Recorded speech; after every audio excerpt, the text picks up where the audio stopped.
Hey everyone, welcome back to Bravely Default. Last time, we awoke after being swallowed by the light of the Holy Pillar, only to find that the world seems to have rewound. The crystals are again unawakened, the Sky Knights are back, and even Owen is alive. With no other options, we've decided it's best if we simply go to awaken the crystals once more. Before we go off to Ansheim to get started on that though, you'll notice plenty of side quest markers on the map, as all the asterisk bears have also returned, and some other things around the world have changed as well.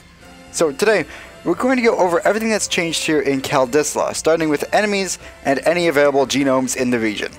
In the overworld, the Narenda Ravine, Ruins of Central Keep, and Lantano Villa will now be facing off against the Kobold group of enemies opposed to the usual goblins.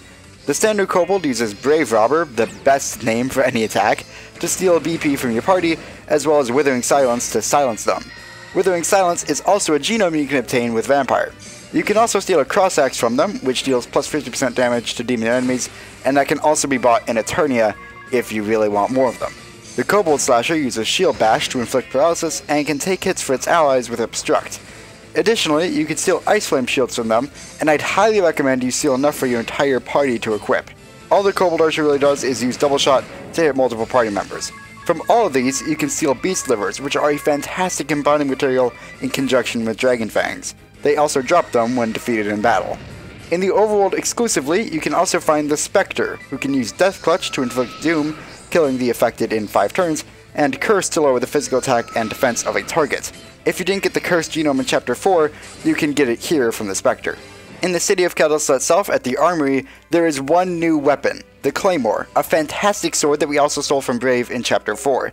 But if you missed it there, or simply want more, here's an easy way to get it.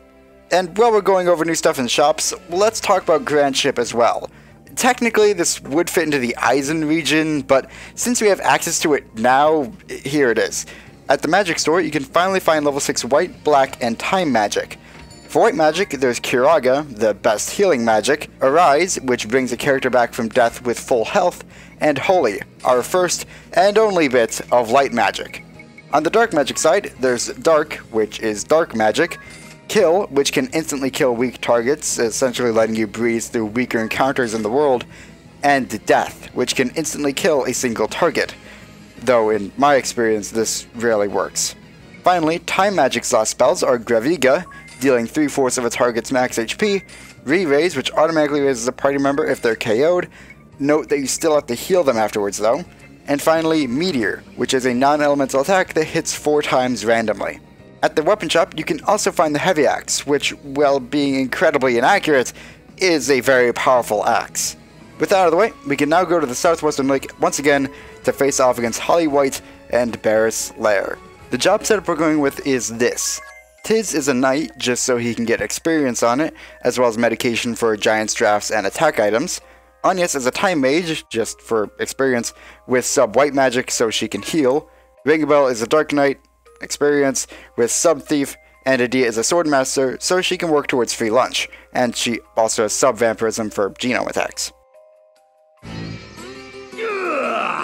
See, here they are again! What?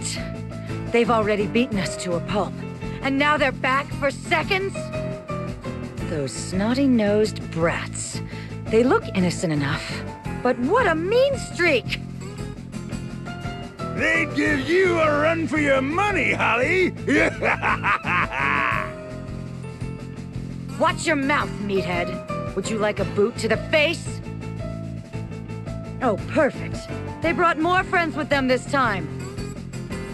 Whoa there, hold up! Isn't that Adia with them? I knew that little hussy wasn't to be trusted.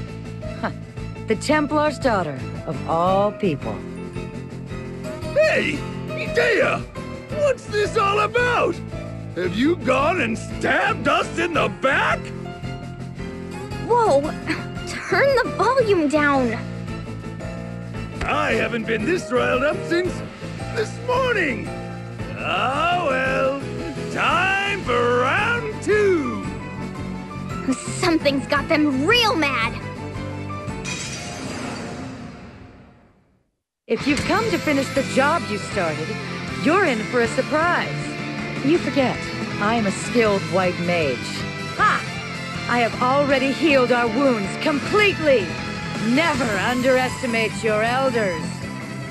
Yeah! I'm back in action! Feel my fists of rage! The fight with these two really isn't much different at all. They're simply scaled up a bit to match your party. Holly will still primarily heal, as well as use Protect and Arrow to raise defense and attack. Barris is still as reckless as ever, braving once and then using Invigorate to raise his physical attack and then attacking.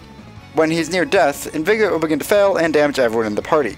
Though the fight itself isn't any different, our arsenal has expanded a lot since we first fought them, with Tiz and Anius alone as freelancers in the prologue, so your options for taking these guys out now is widely expanded.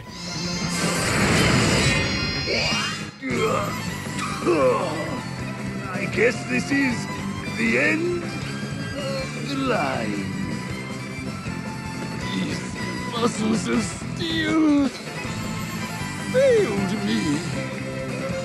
You've got to be kidding me, Barris. What are you doing? Stand up! Get on your feet and roar like you always do! I can't get into my rhythm otherwise! You worthless worm. What a dolt. There's nothing worse than a man who lets women down.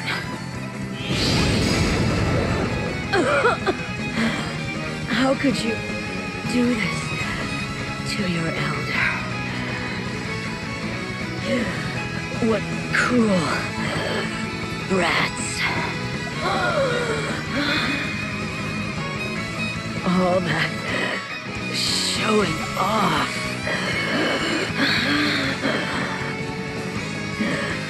You really make me sick.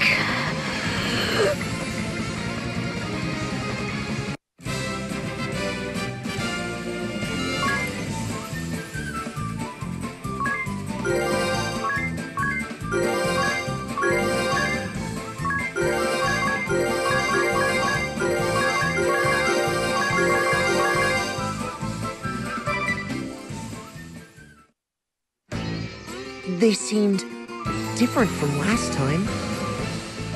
You mean they weren't like that? Not quite, no. And they seemed surprised to see us. They said something about us bringing friends. Last time it was just you and me, Tiz. Right.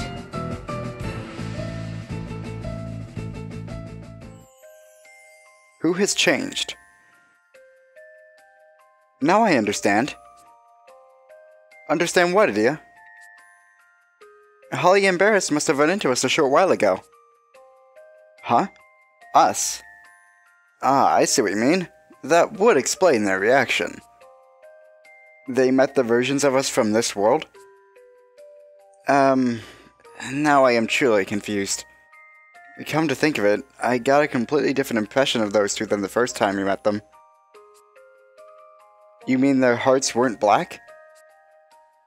I'd say it was more like they were impossible to hate. Maybe it was because I met them for the first time, but I agree with Adia. They didn't seem black-hearted. Is that not because they're different from those we met before? Or perhaps it is we who have changed. I wonder. But personally, I don't think I've changed. I agree. You haven't changed one bit, Ringabel. But that's something you can work on. With them out of the way once more, it's time to fight Ominous Crow again. With our new jobs, he is a joke, as we're able to negate pretty much anything he can do. So here's what we're going with. Tiz is a Spirit Master. Okay, most of the main jobs I have equipped on people are going to be just for experience, unless I say otherwise, with Sub-White Mage so he can heal, as Anius is purely going to be there for Spirit Master's Enigma ability. Note, though, that Greater Spirit Ward can also be effective here, you'll just have to heal a lot more. Ringabel is the same, and Adia is the same. Everyone is also equipped with Star Pendants, which can be bought in Ansheim if you don't have enough for the party, to resist poison. Yikes! It cannot be! Adia! With the Wind Vestal and her followers?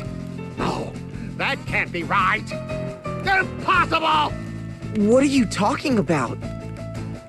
First, I'd like you to answer a question, Ominous. When did I leave the Knights of the Eternian Sky?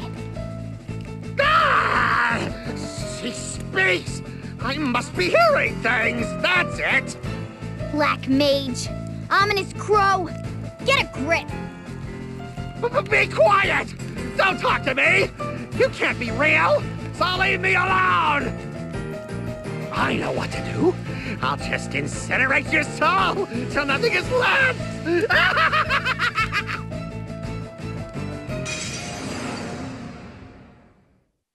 What is with you people? Stay away from me! It's just not right! The cheek of it! Do you despise me that much? It was all your fault anyway! Yeah, that's it! You're the ones to blame! Ominous, just like Holly and Barris, is very similar to his original fight, just a bit stronger of course. He'll still use fire and thunder magic, poison the whole party, and try to inflict silence and sleep on individuals. That poison is the reason everyone is equipped with star pendants, making that a non-issue. You can equip accessories to negate sleep or silence as well, or even better, equip abilities too, but I wouldn't really worry about it. Those status ailments aren't nearly as intimidating as poison. To deal with his elemental attacks, we of course have our Spirit Master to use Enigma every 4 turns, making it so Ominous can very rarely, if ever, deal any damage to us at all.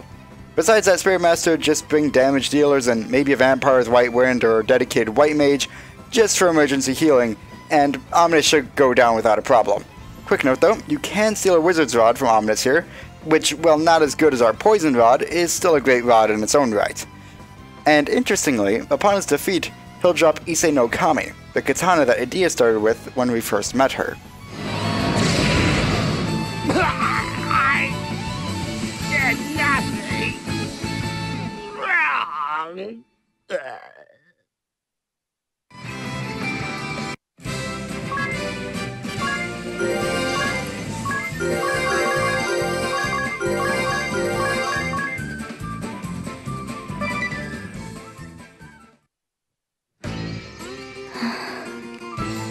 There should be no more fires in town now. I was serving under the Black Mage Ominous Crow when you first met me, right? It occurred to me when we came to this world that perhaps there's another version of me here. But she's nowhere to be found. I wonder why. I'm sure there will be other discrepancies between this world and the last. For instance, why did Ominous look so afraid of me back there? He did seem strangely fearful. I think I have an idea. Huh? What's that, ring a bell? This is just a guess, but perhaps in this world, Edea's anger at the heresy of the Black Mage came to a head. She may have given him a sound beating, then left this place. That sounds like something Edea would do. It would also explain how scared he looked. I'll admit, even if you had not shown up in the previous world, I would probably still have left the Eternian Sky Knights. But you make me sound like a hothead who lashes out without warning. Do not worry, Edea. You may be quick to anger, but your other charms make up for it. Some compliment that is. Next up, we charge Lantana Villa to fight Argent Hankel before he ever has a chance to attack Caldisla in the first place. And our setup here is going to be Tiz as a Spirit Master with sub-medication, primarily so he can use Pantheon's Wrath for lightning damage. Agnes is an Arcanist, sub-White Mage, Vengabel is a Freelancer, sub-Thief, and Edea is now a Knight with sub-Vampirism. And so the traitor crawls out of the woodwork. I know not who your companions are, Edea, but you had better change your tune or else. For better or worse, you are the Grand Marshal's daughter, and still hold at least some sway in the duchy. Your fickle whims could lead to the destruction of our realm. You must understand the position in which you are placed. He doesn't seem to realize I am the Wind Vestal. The king has not been captured either. Why? Edea, You know full well what will happen if you revolt against the Duchy. Consider this carefully. Do you really intend to take up with these ruffians who accompany you? They're no ruffians. They are my friends. I could not follow the path the Knights of the Eternian Sky had taken. So I set out to see the world with my own eyes. And now I have settled things with my father. But perhaps that was all a dream? Your words make no sense. It disturbs me that you think there can be any excuse for your actions. You shall have to learn the resolve of a knight, the hard way.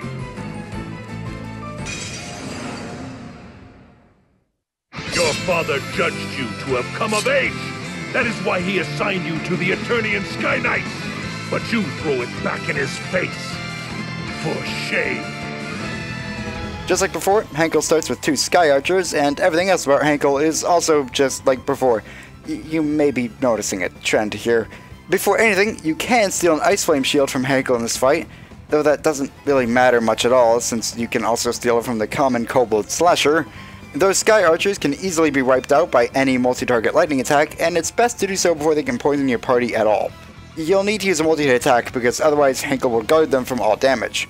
The knight himself will use Shield Strike to deal damage and raise his defense, and Stomp to deal more damage, but lower his defense. My sword was not up to the task.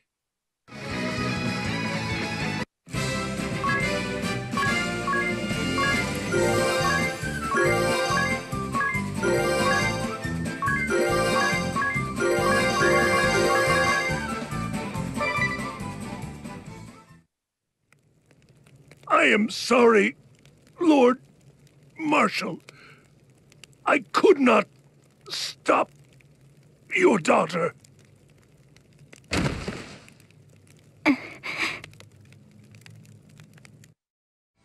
Reminds me of someone. Henkel didn't seem anything like he was before, did he? If only we could have spent more time talking and hearing each other out. He reminds me of someone. Who? Someone with a strong sense of justice and quick to anger. Ah. And who won't budge once a decision has been made. Oh. So, who is it? Someone with whom you can't have a calm discussion about anything. Are you gonna tell us who it is or not? And that's it for a repeat venture through the Caldisla region, showing that, yeah, gameplay-wise, not really all that much has changed. Everything just got a bit stronger, really. The main takeaway are those Ice Flame shields you can steal from the Kobold Slasher, as well as the Kobold's Withering Silence genome. Note that none of this is actually necessary at all. If you want, you can fly straight to the crystals and reawaken them, but I wouldn't entirely recommend that. The new cutscenes with the Asterisk Bears are fairly entertaining and do flesh out the story, especially with Ominous and Henkel, and the fights themselves are a great source of JP, each one giving you 999. Unfortunately, with the exception of Henkel here, they provide no EXP or Peak, and for this reason, I'd also recommend that you travel on foot as much as possible, even if you do have an airship. This will of course allow you to run to random encounters, netting you Peak, EXP, as well as possible genomes or cool equipment. Regardless, next time, we'll head over to Ansheim and check out what's changed over there, as well as reawaken the Wind Crystal. See you guys then. But hey, if you enjoyed this video, maybe check out some of the other series I've done. You can also consider subscribing, checking out my Patreon page, or joining my Discord server. There are links in the description to those, as well as other social media links like Twitter and Facebook. Thanks for watching.